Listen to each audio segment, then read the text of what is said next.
Shalom, I want to give all praises, honors, and glories to Yahweh Hashem, Yahushua Hashem Rakakwadash, and double honors to the apostles and elders of great millstone salutations to the hopeful elect. This is your brother I know Allah from Gemma, Chicago, and I'm gonna play this quick video.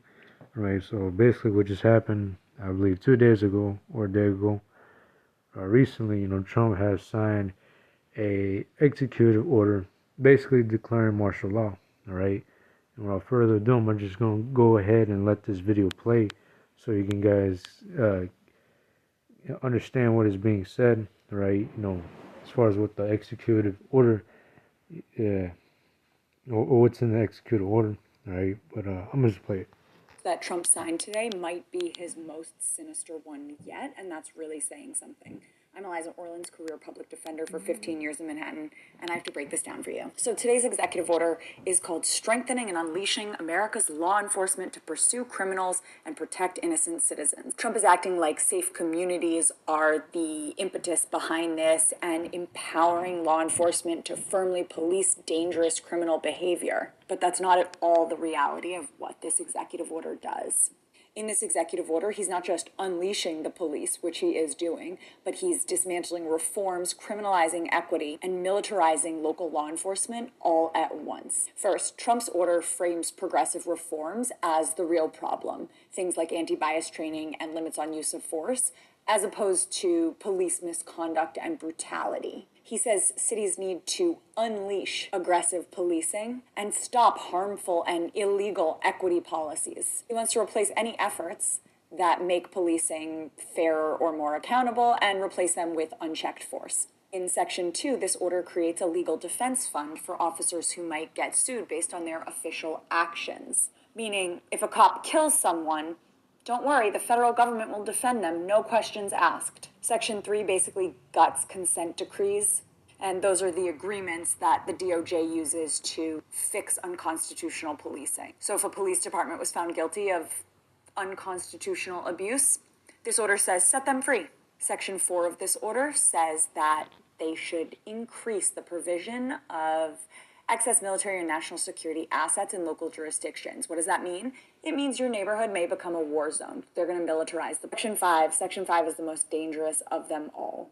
It says that the Department of Justice should prioritize prosecution of any state or local officials who willfully direct the obstruction of criminal law prohibiting law enforcement from carrying out their necessary duties, or who engage in discrimination or civil rights violations under the guise of diversity, equity, and inclusion. This literally means they could prosecute local elected officials, governors, mayors, city council members, whoever they felt was not doing the thing that Trump wanted them to do.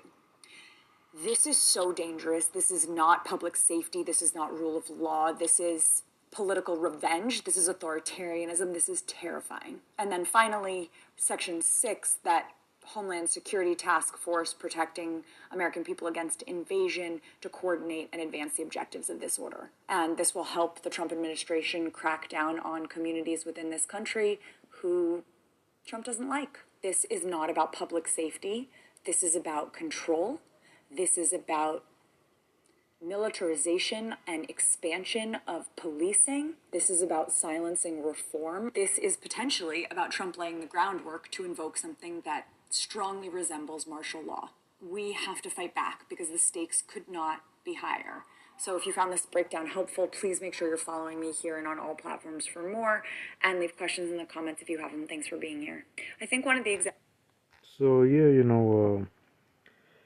again, that goes to show you that Trump has signed a new executive order, basically declaring martial law. All right, and now we're kind of seeing how martial law is about to be declared, right? Because of mass chaos that's about to erupt when these stores, right, when hyperinflation starts to kick in and these people have to pay so much for their groceries, right? That's gonna lead to a lot more shoplifting. All right, people are gonna be looting, rioting. All right, there's gonna be a lot of protests. Well, mainly there's gonna be a lot of rioting. All right, a lot of civil unrest. All right, because the cost of living is too difficult to these people nowadays, right? And all this is all staged, I mean, yeah, all this is all, orchestrated, right? Orchestrated chaos. And this is exactly what, the elites need to have happen in order to declare martial law. And then, and yeah, that's what's getting ready to happen. All right. You even got in the news telling you that, in a few more weeks, we can start to begin seeing empty shelves. And hey, if you're seeing empty shelves, all right, best believe that your prices are going to go up dramatically. All right. Hyperinflation is about to kick in. You can buy, let's say, for an example, let's just go with the loaf of bread. You can buy a loaf of bread for what, like $5.99, right? Next week, it can double the price, and then it will just keep increasing. The next thing you know, that loaf of bread will literally cost you damn near $100, right? And this is the type of shit that we're about to see, and it's gonna drive people nuts. Right? It's gonna push people on edge to do things that they have never done before. Cause once the children start starving, right? Once they go days without eating or uh, or having that sense of nourishment, right? These people are gonna do things like they never did before, right? And this is the chaos that we're about to see. But here's I'm gonna start with Isaiah. I'm gonna start with Ezekiel. Ezekiel 21:9. I'm trying to make this quick. Say, Son of man, prophesy and say, Thus saith the Lord. Say, a sword is sharpened and also furbished. It is sharpened to make a sore slaughter. It is furbished that it may glitter. Shall we then make mirth? It contemneth the rod of my son as every tree.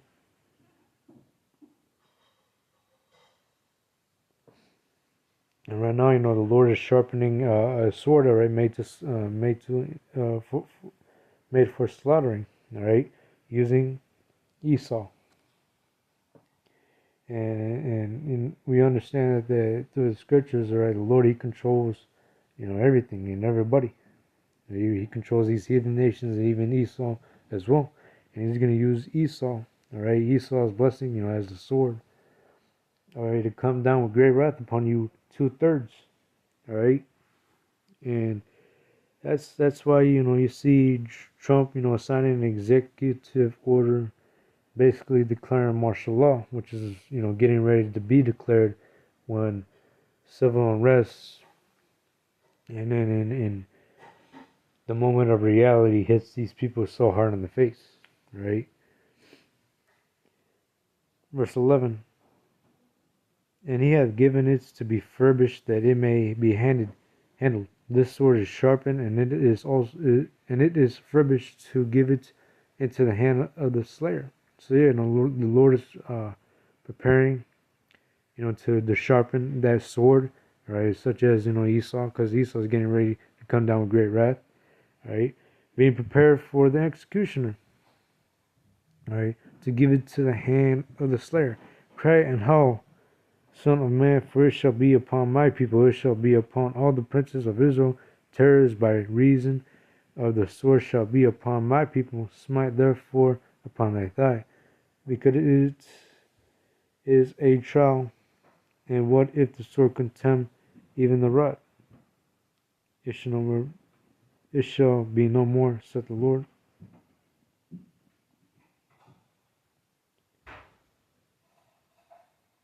Says, Though therefore, Son of man, prophesy and smite thy hands together, and let the sword be doubled. And the third time the sword of the slain is a great sword of the great men that are slain, which entereth into the privy chambers.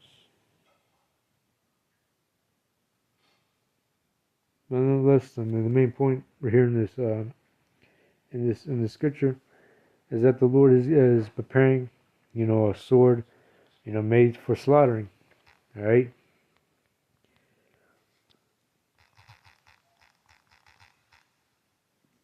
Revelations 14 and 10, the same. Oh, select.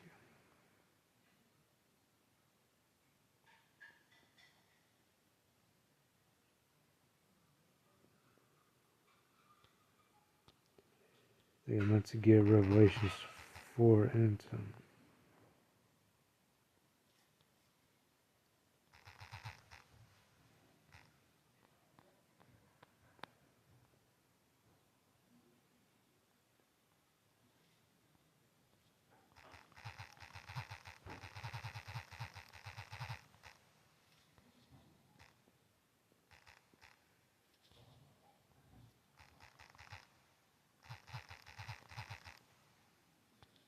Select Revelations 2 and 10.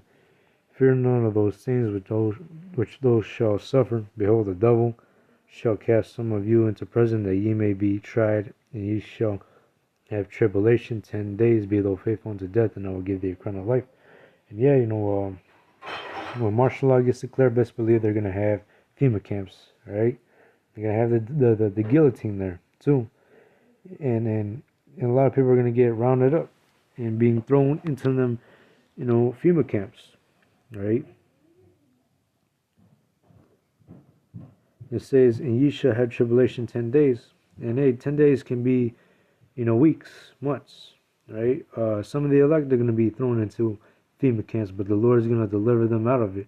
And if some of them are going to be made to be martyrs, right, for the testimony of Yahweh Shai, the Lord is going to make sure that that his elect are able to bear being that his elect are going to be able to bear being decapitated, right?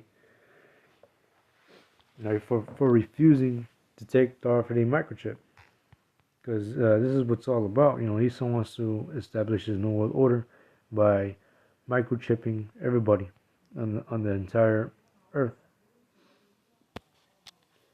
Isaiah 2, Isaiah 32, Isaiah 32 and 10 says, "Many days and years shall ye be troubled, ye careless women, for the vintage shall fail, and the gathering shall not come. Trouble ye, women that are at ease, be troubled, ye careless ones, strip you and make you bare, and gird sackcloth upon your loins."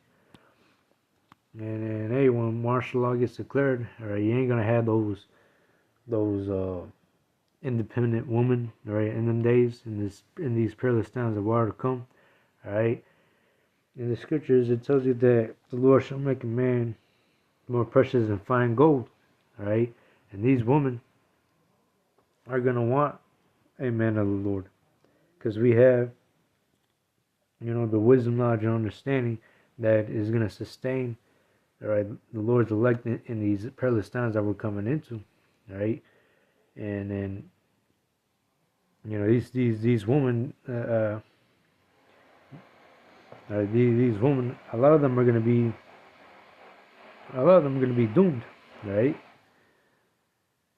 Because it's gonna get to the point where all these women's their rights and their benefits are gonna be stripped away from them. We're coming into, the times are changing now, all right?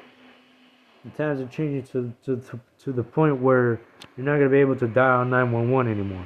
You're not going to be able to,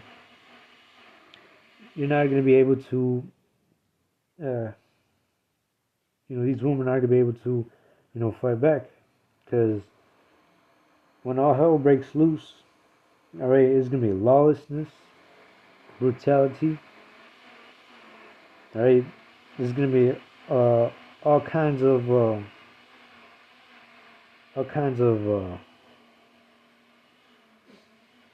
how should I say it? All right, there's gonna be all kinds of like murder and shit. All right, and then these people, all right, they're not gonna have, mainly these women, they're not gonna have any security in the times that we're coming into. All right, a lot of them are gonna be ravished. A lot of them are gonna be.